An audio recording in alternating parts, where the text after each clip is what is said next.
Hello everyone, ఈరోజు మనం ఈ వీడియోలో మ్యాథ్స్లో ఒక ట్రిక్ నేర్చుకోబోతున్నామండి. ఇక్కడ కాంపిటేటివ్ ఎగ్జామ్లో A/B, B/C, C/D వాల్యూస్ ఇచ్చి A/B, C/D కనుక్కోమన్నప్పుడు మనం ఈ విధంగా చేయాలి అండి.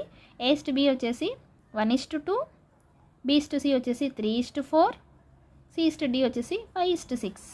ఇప్పుడు మనకి 2 ఆఫ్టర్ 2, 3 బిఫోర్ 3, 4 ఆఫ్టర్ 4, 5 బిఫోర్ 5.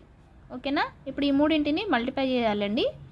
1 × 3 3, 3 5 15, 2 3 6, 6 5 30, 2 4 8, 8 5 40, 2 4 8, 8 6 48.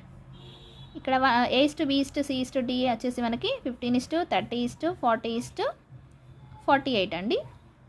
దీని ఆన్సర్ వచ్చేసి 15, 30, 40, 48.